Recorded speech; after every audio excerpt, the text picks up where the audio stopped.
বিজেপিক মুছলমান মানুহে ভোট দিবই নালাগে। বিজেপিক মুছলমান মানুহে ভোট দিবই নাপায়। বিজেপিক ভোট দিয়া মুছলমানসকল কাফেৰ। যদি কোনোবাই মুছলমানে বিজেপিক ভোট দিছে তেতিয়াহ'লে তেওঁ কাফেৰ। বিজেপিক ভোট দিয়া মুছলমান নৰকলৈ যাব। তেওঁ নৰকলৈ যাবনে নাই? নৰকলৈ যাবই। বিজেপিক ভোট দিয়া মুছলমানক আল্লাই ক্ষমা নকৰে। বিজেপিক ভোট দিয়াসকলক আল্লাই শাস্তি দি মাৰিব। কেতিয়াও আল্লাই কেতিয়াও তেওঁক নামানে, তেওঁ একদম শাস্তি দি মাৰিব আল্লাই। এগৰাকী জনপ্ৰতিনিধিৰ মুখত এনেধৰণৰ উদ্ভট মন্তব্যই শোভা দিয়েনে? কিন্তু কথা ক'ব লাগেই কাৰণে ৰাইজৰ দলৰ বিধায়ক অখিল গগৈয়ে শনিবাৰে লখিমপুৰত পঞ্চায়ত নিৰ্বাচনৰ নিৰ্বাচনী প্ৰচাৰ চলাই এনেদৰে ধৰ্মীয় অনুভূতিত আঘাত সনা বিতৰ্কিত মন্তব্য কৰিছিল। মই কৈছোঁ যে বিজেপিক মুছলমান মানুহে ভোট দিবই নাপায়। সংখ্যালঘুৱে ভোট দিয়ে তেতিয়াহ'লে তেওঁ কাফেৰ নহয় জানো? হ'বনে নহ'ব কওক? হয়নে নহয়? তেওঁ নৰকলৈ যাবনে নাই? নৰকলৈ যাবই। গতিকে বিজেপিক ভোট দিয়া কোনো মানুহ কেতিয়াও সংখ্যালঘু মানুহ, তেওঁ কেতিয়াও সংখ্যালঘু মুছলমান ধাৰ্মিক মানুহ হ'বই নোৱাৰে। যদি কোনোবাই মুছলমানে বিজেপিক ভোট দিছে তেতিয়াহ'লে তেওঁ কাফেৰ। তেওঁ কেতিয়াও আল্লাই কেতিয়াও তেওঁক নামানে, তেওঁ একদম শাস্তি দি মাৰিব আল্লাই। অখিল গগৈৰ এই মন্তব্যত তীব্ৰ প্ৰতিক্ৰিয়াৰ সৃষ্টি হৈছিল সংখ্যালঘু ৰাইজৰ মাজত।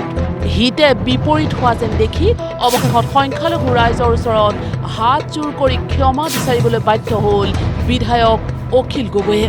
সমগ্ৰ অসমবাসী ৰাইজৰ ওচৰত ক্ষমা বিচাৰিছোঁ। ঘটনা এটা ভুল বাক্য ক'লোঁ, তাৰ বাবে ক্ষমা খুজিবৰ কাৰণে মই এই ভিডিঅ'টো বনাইছোঁ। এনেকুৱা এটা তৰল, এনেকুৱা এটা ধৰ্মীয় চেণ্টিমেণ্ট থকা, এনেকুৱা ধৰণৰ বক্তব্য কেতিয়াও প্ৰকাশ কৰা উচিত নাছিল। এয়া অযুক্তিকৰ বক্তব্য আৰু এইটো ধাৰ্মিক মানুহে কোৱা, ধৰ্মক লৈ ধৰ্মভীৰু মানুহে কোৱা কথাৰ বাহিৰে আন একো নহয়। সেইকাৰণে এই মুহূৰ্তত মই সমগ্ৰ অসমবাসী ৰাইজৰ ওচৰত ক্ষমা বিচাৰিছোঁ যে মই এটা ভুল বাক্য কৈছিলোঁ। য'তে ত'তে সঘনে কেৱল বিতৰ্কিত মন্তব্য আৰু আচাৰ আচৰণেৰে চৰ্চিত হৈ থাকিবলৈ বিচৰা অখিল গগৈৰ এই মন্তব্য আৰু অখিল গগৈৰ ক্ষমা বিচৰা কাৰ্যক তীব্ৰ কটাক্ষ বিজেপি নেতৃত্বৰ। বিজেপিৰ মন্ত্ৰী বিধায়কসকলে তীক্ষ্ণভাৱে গৰিহণা দিলে অখিল গগৈৰ এই দায়িত্বজ্ঞানহীন মন্তব্যক।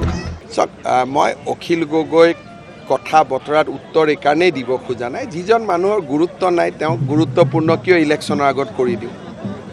ইলেকশ্যনৰ পিছত যেতিয়া এছেম্বলিত চুপতি মাৰিব ভাল লাগে তেতিয়া অখিল গগৈৰ লগত কথা পাতিম। এইকেইটা দিন অখিল গগৈৰ নামটো লৈ থাকিলে যাৰ কোনো প্ৰভাৱ নাই তেওঁ প্ৰভাৱী হৈ পৰিব। গতিকে অখিল গগৈক এইকেইদিন বাদ দিছোঁ, ইলেকশ্যনৰ পিছত আকৌ অখিল গগৈৰ লগত চুপতি কৰিম। ঠিক আছে। অখিল গগৈ ডাঙৰীয়াৰ ট্ৰেক ৰেকৰ্ডত কাৰোবাক ক্ষমা খোজা ইমান সোনকালে আগতে কেতিয়াও হোৱা নাছিলে। অখিল গগৈ ডাঙৰীয়াই এনেকৈ আনকি কৈছিলে যে কামাখ্যা মন্দিৰ কিয় যাব লাগে, আমিতো কামাখ্যা মন্দিৰ নাযাওঁ। তেতিয়াতো অখিল গগৈ ডাঙৰীয়াই ক্ষমা খোজাটো আমি দেখা নাপালোঁ। বিজেপিৰ মুছলমান কাৰ্যকৰ্তাসকলক গালি পাৰি 2 ঘণ্টা 3 ঘণ্টাৰ ভিতৰতে ক্ষমা খোজাটো তেওঁহে জানিব তাৰ অন্তৰ্নিহিত উদ্দেশ্য। অসমত থাকি যদি পাকিস্তান ছাপোৰ্ট কৰে কোনোবাই তেতিয়াতো আমি বেয়া পাওঁ, এইটো আমি অপেনলি কওঁ, কিন্তু এনেকৈ আমি কোনো ধৰ্মক অসন্মান নকৰোঁ। Bureau' report, news live.